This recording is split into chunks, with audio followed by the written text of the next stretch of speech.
Okay, welcome everyone, and thank you for coming to the Water and Sewer Utility Committee meeting for Thursday, July 14th. We'll call the meeting to order, and do we have any declarations of conflict of interest? Doesn't look like we have, so we'll go down to the approval of the agenda. Councillor McCabe moved and Councillor Bernard seconded. We'll drop down to adoption of the minutes of Thursday, June 16th. Moved by Councillor McCabe, second by Councillor Bernard. Any business arising from those minutes? We're all good? Okay, we'll go down to new business. And I guess you can take that away, Manager McEwen. Thank you. Thank you. So the first report relates to our Eastern Gateway project, where we are upgrading the water and sewer, the stormwater, and the road network. And the province is doing the piece closest to the bridge, and the city is looking after what will probably be a roundabout further back. And Public Works has hired EXP to do the design work for the stormwater and the road network. And so that there aren't conflicts with water and sewer infrastructure and the engineering and the design of that area, I'd like to use EXP for the water and sewer related work. And I have a quote from them to do that work in addition to what was awarded to them by Public Works. So it's Eastern Gateway Engineering Services. The original resolution to award the work to EXP was in July 2021, an amount of $85,300. And to bring the water and sewer piece into that project, there's an estimate of $54,700. So I'd like to use EXP so that we don't have design conflict during that work.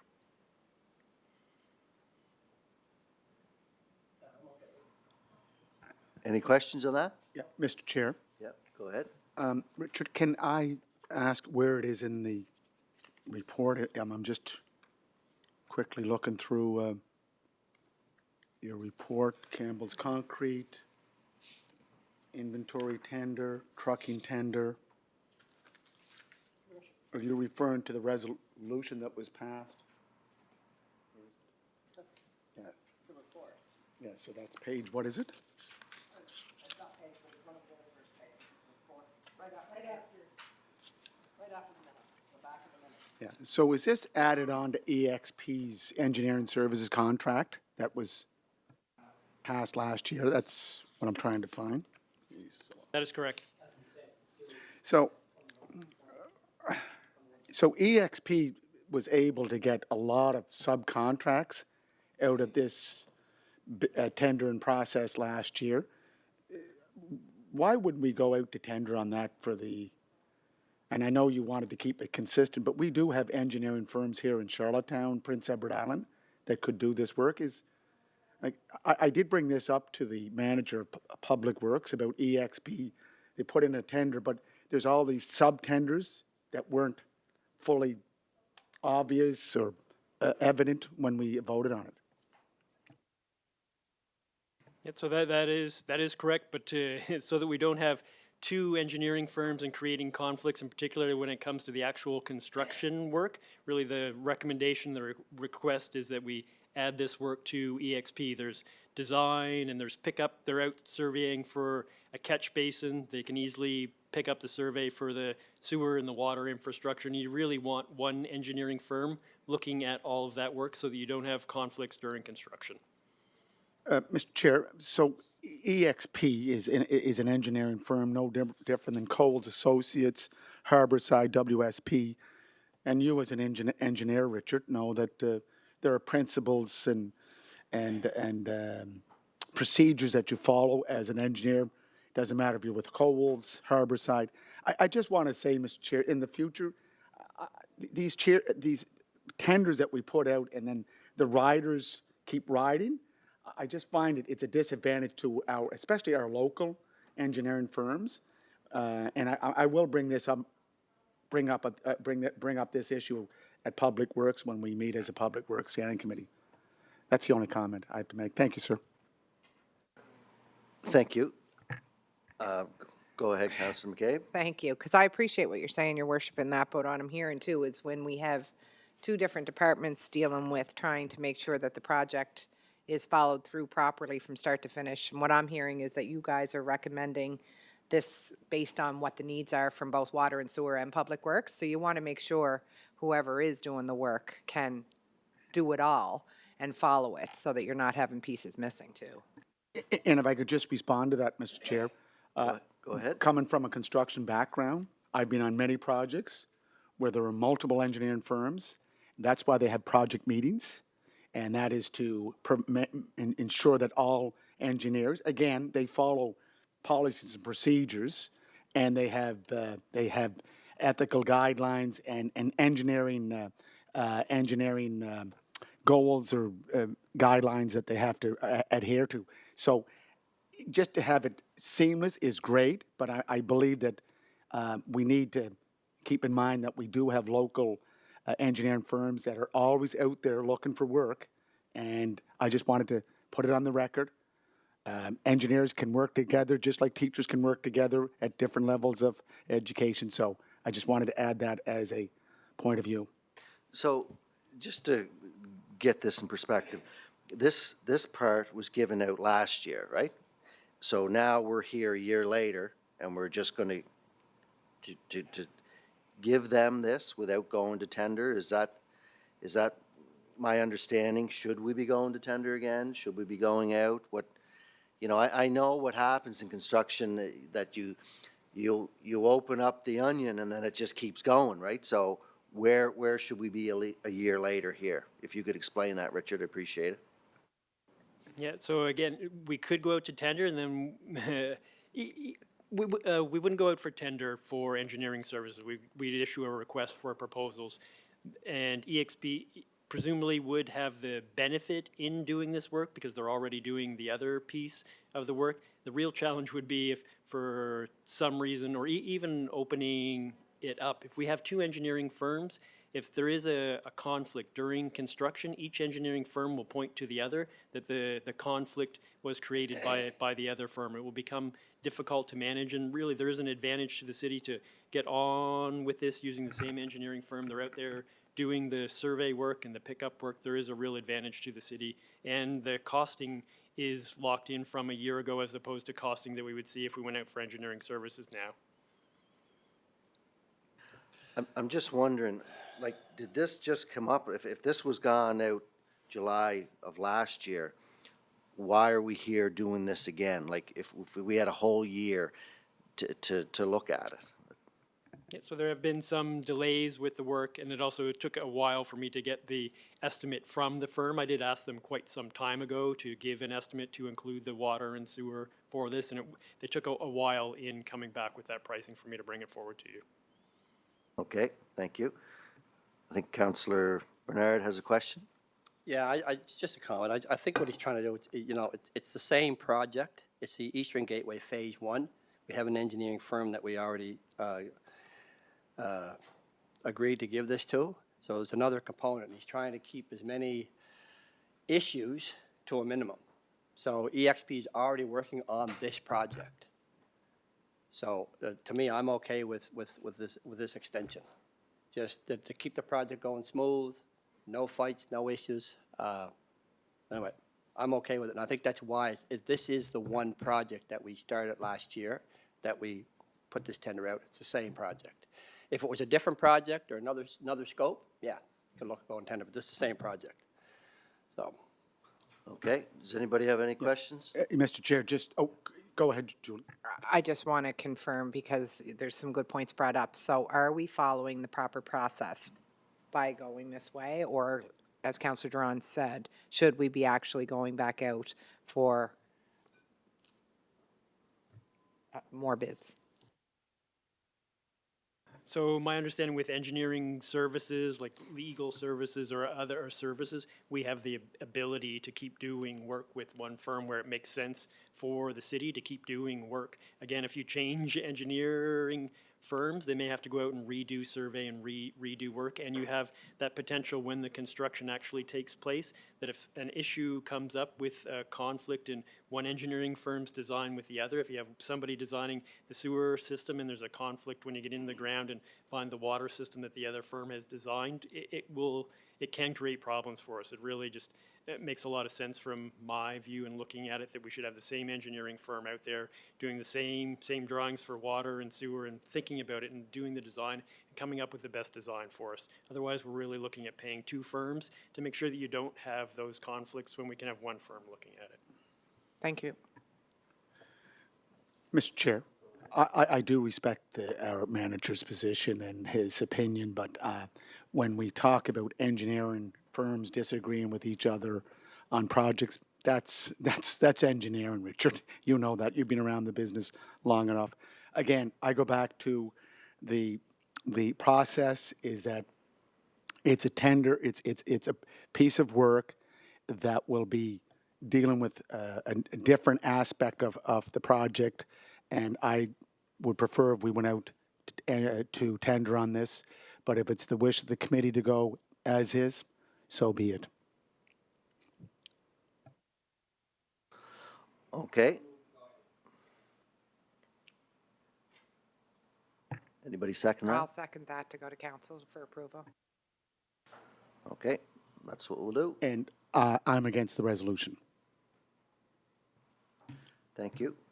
So just to be clear for the next time, you know, do we have a policy in place? Like, what happened? Like, we went out to tender, this started, and then was it a public works thing, and then water and sewer decided, well, okay, if you're doing that, maybe we could go in and get this done as well? Like, I'm just looking for a policy down the road that, you know, will follow a certain way. If you could explain that, Richard, that'd be great. So we are working on improving our procurement policy so that we can look at how we manage change orders and things like that coming forward through council. I mean, it's all part of the great work that is taking place within the city now to make sure that things are better in the future. That's a great answer, Richard. Thank you. And could I just ask, Mr. Chair, this is the last question about this project. Richard, the signage that's down at the Charlottetown Event Grounds, we have the $4.3 million, and then on the other side of the advertisement put up by Invest in Canada Infrastructure Program, they have another $3.3 million. So is this project a total of those two? Like, when we announced it, I thought it was for 4.3. Can you clarify it, please? No, you are correct. So there's 3.3 million for water and sewer, and if it was 4.3 for storm water management, it is a $7 million project. Okay. Thank you, Richard. Mr. Chair, I just wanted to say that indeed, senior management from the city spent a good 2 hours this morning discussing things like procurement policies and how, go-forward basis, how we bring in the best practices. That's great. Thank you very much. I appreciate that. So we're all about improving. That'd be perfect. Okay, so we passed that one. We'll go on to the trucking tender now. Richard, if you don't mind. Thank you. Yes, so report number 9, and in your original package, there was an error. That's why you have an extra sheet. I had mistyped one of the total estimated values down below, but the single sheet that you received when you came in has the corrected value. So we went out to tender for trucking services. So that services when we have to do work in the street, digging up water main. There's material that we might remove from the site and it gets trucked away and disposed. So we issued a tender for those services. There were 2 responses, and the recommendation is to go with the lowest value response. And you can see the numbers, they were both very close in their tender responses. And we recommend that we do go with the low tender. We've used them in the past. Okay, anybody have any questions on that?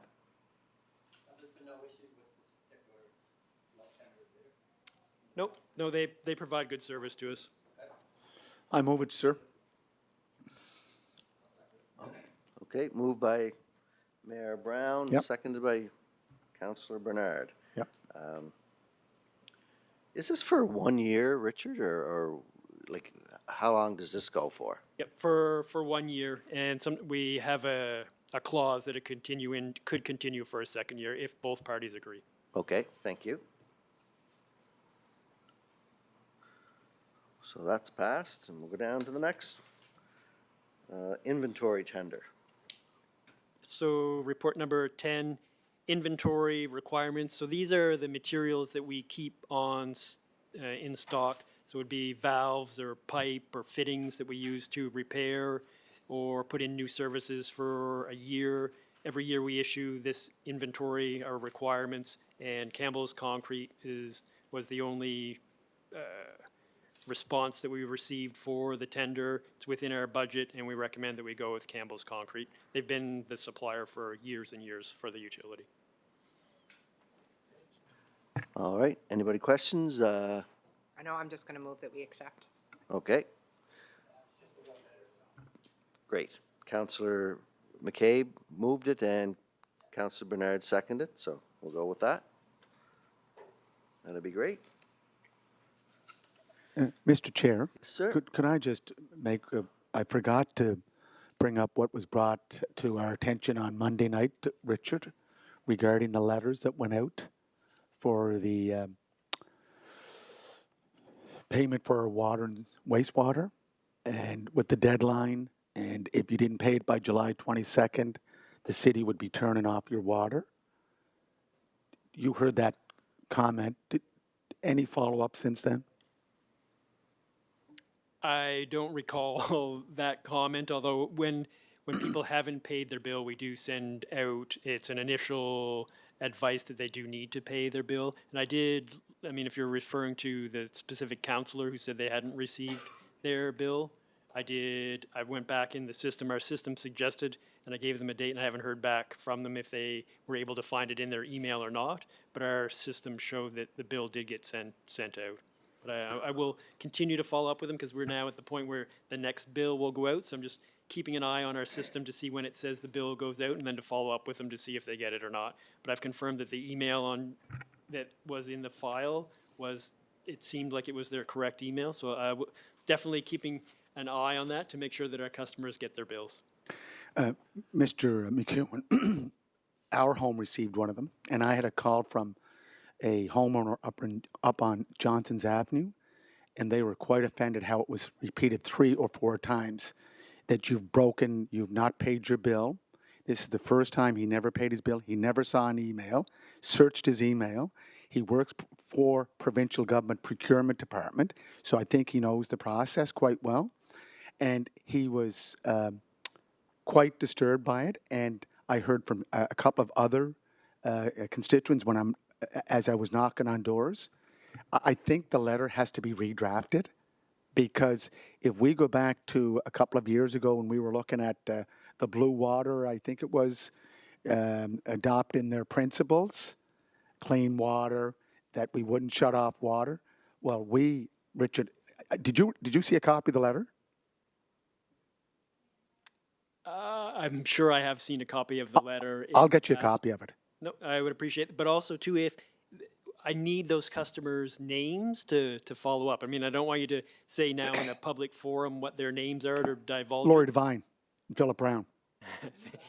Thank you, Yeah. Your Worship. Did you bring that to the attention of our front counter staff so they could review the matter for you? No, because it was brought up Monday night, and I only it was brought to my attention when Lori.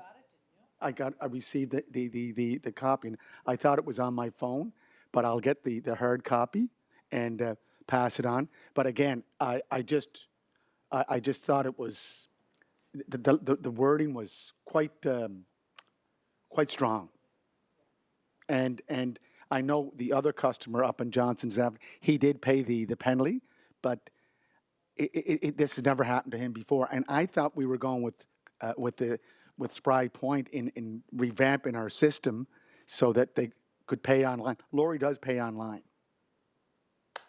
So I just leave that with you.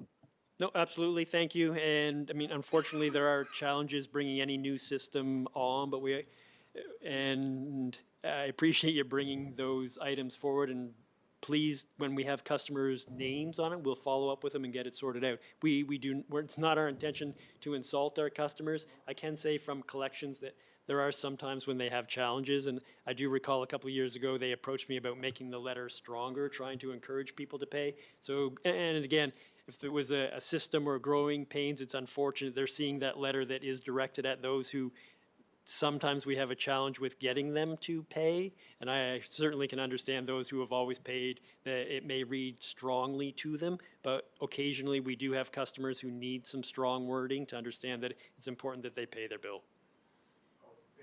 Wording, you have to get a copy of the letter. Thank you. Thank you. Councilor Bernard has a question? Yep, thank you. When does the letter go out to people if they're behind in their bills? Because I know, and I contact you on this, Richard, the first time that I've gotten was last month where I got an email to my phone saying that, my bill was due, here's how much is owed, and I thought it was really convenient. What's that? I received an email on my phone last month. It was the first time I would have received it. I signed up for this thing probably a couple months ago, I guess, or whatever it was, but this would be the first bill that was due. I thought it was really convenient because I pay online too. So it came to the phone, here's how much you owe. Great, just went on online, paid it. And I had called Richard at the time because I found it so convenient. It's the first time I got that. But it sounds like what you're talking about is a letter if you haven't paid. And I'm just wondering, those notices, I believe, go out quarterly, like the email notices, correct? So we bill our residential customers quarterly, and they probably get that warning letter after 60 days. So what I'm wondering is, like my bill, if memory serves me right, I think it was like $67 or $167, whatever it was. But that, when you send the bill, that's a quarterly bill, correct? So when would you follow up? If a quarterly bill wasn't paid, is that when you send out the warning letter, your letter, wanting to turn off, or is it after the 4th, after a year? After 60 days of somebody not paying, then they would get the letter reminding them if they have a bill to pay. No, but do they have a shut-off warning? In the letter, we're not, after 60 days, we're not going out and turning somebody's No, water but does off. the letter go out saying that? Yes. Yeah. Okay, well, it probably shouldn't. Probably shouldn't. No, the letter doesn't say we're going to turn your water off. The letter would say that we could turn your water off, or water service may be interrupted. For $60, maybe have 1, 2, 3 or something. Yeah, so then what you're saying,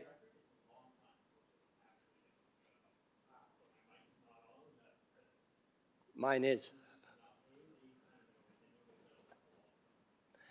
Yeah, so what I'm asking, Richard, is when the first quarterly bill goes out and it has a date to be paid by, and you don't pay it by that date, a warning letter goes out. Okay, probably shouldn't. We probably should give them a little more time than 1 quarter. So.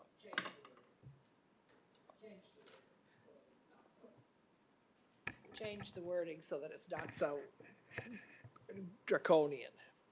Kind of like your baseball game, the first one after 60 days of 1 quarter not being on your bill could be a friendly reminder It that is, your and that's bill what you hasn't want, been a friendly paid. reminder for at least probably the first 4 quarters. And then have And then, kind of yeah. a common sense approach of when the, Thank you. thank you.